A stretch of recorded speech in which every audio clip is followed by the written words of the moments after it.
Hey guys, Payman here. Today I want to talk to you about the 6 things you need to do before you create your presentation. So here's the thing. What most people do when they create presentations is they jump right into it. They open up PowerPoint or any other program they're using and they start putting together the content, the slides and images randomly. That doesn't end up being a very good end result. So what I've done in this case is I'm going to divide this video into 3 parts. One is going to be about this episode, the 6 things you need to do before you create a presentation, the brainstorming, defining your audience, the storyline, and so on. And the next one is going to be about actually creating your presentation, putting the slides together, the color scheme, establishing your theme. And then the last but not least is going to be bringing it all together. We're going to be talking about consistency and basically just, finalizing your compelling presentation. Okay, so let's get started. First one is going to be brainstorm, as I mentioned. So brainstorming, whenever you're creating or presenting something creative, you want to first start with brainstorming. What that allows you to do is to get your creative juices flowing. So by sketching things out in an informal way, you kind of let the ideas pour in. I personally like to use pen and paper. There's something about being able to write things, being able to scratch things, being able to fold it and throw it away, and then bring other things into place. It allows you through a process of elimination to come up with a much better and compelling presentation. Okay. So the other part is, mistakes are welcome when you're brainstorming, and that again allows you to come up with a better end result. Now, what you also want to do then, the second part is to define your audience. You are presenting to your audience. You got to understand who your audience is, what their needs are. What is the style and the vocabulary, the type of images that you want to use that actually pertains to your audience. Are they going to be scholars? Are they businessmen? Are they investors? Are they going to have a short or long attention span? Of course, most people have a short attention span when it comes to presentations. We'll get to that a little bit later.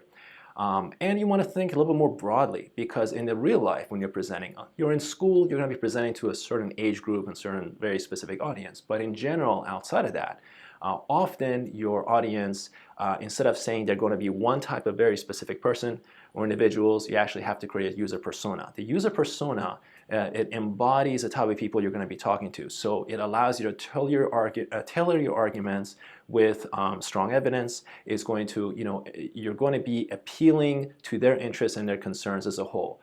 And last but not least, you want to kind of stick to 3 main arguments. If you have too many, you won't be able to support them with enough evidence, and the presentation will be way too long. Okay. Now, number 3 is defining your goal and the purpose. Now, that's a very important part of presenting, is because you're going to be doing everything, but at the very end, you actually have to have a purpose. What is it you're trying to do? That's the conversion process. The conversion is the ending of the presentation. So I like to compare that to, let's say, when you walk through a store.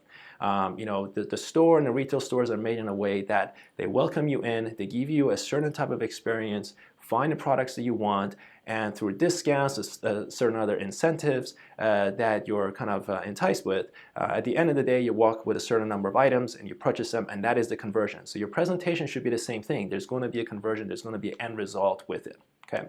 Now, let's go to the next one, defining your setting. The medium that you're going to be presenting in, you have to understand that in order to create the presentation that appeals to that environment. So where are you going to be presenting? Is it a seminar, a school? Is it for a webinar? Is it a video? The slide deck that's behind me, that's actually created for a purpose primarily for video. It would have been a little bit different if I was doing it, let's say, at a webinar or a seminar and so on. Okay. Now, defining your story. Defining your story is very important. In fact, a lot of presentations, and when people create them, they don't match it to it being a story. It's an actual journey from a start to a finish. If you can attach a story to your presentation, you can have a bit more memorable experience. Ask most people the last presentation that they remember. Most likely, they're going to remember something about a certain story about it, not so much the meat of the content. So if you can actually attach certain points into that story, you're going to have a much more memorable presentation. And with that said, your story, of course, there's a start and there's an end. You're taking the user from a certain experience, you're taking it from a certain destination, from point A to point B, but that doesn't mean that it has to be a linear experience. It actually, straight roads are boring. So you want to actually have curves, and through that, it allows you to have a much more compelling presentation with your audience. And of course, it's absolutely, one of the great things you can do in a presentation, and I can't emphasize this enough, to have a surprise. So element of surprise, it helps to kind of introduce some excitement, catch your audience off guard. It may just be a GIF, it may be a certain type of imagery, it may be a comical thing that you throw in. It just kind of helps to create a better, compelling presentation. And let's talk about outline. So once you have all of those in place, you have an understanding that now you can create your outline. So then what you want to do is, at this point you can go to your computer, word processor, and so on, and start typing things in. But don't get too far. Stick to the main points.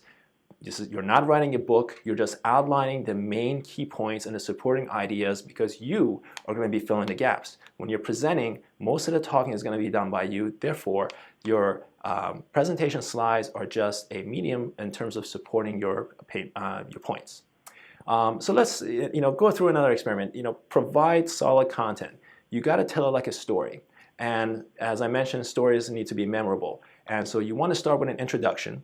And next, and this is actually going through a process of how it's done in theater and so on, and there's a certain process that you go through telling stories.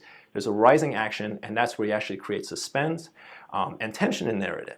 And then you go to the climax. The climax basically is where the tension reaches the highest level, and then you go to the fallen action, and in that case, what you're doing is it's the main problem that the story is resolving. So the main problem of the story is resolved.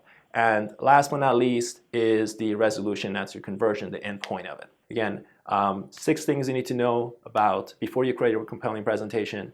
Put these to work, let it marinate. The next episode I'm going to talk about creating your theme and slides and the color scheme. We're going to have a lot of fun with that. See you guys in the next episode.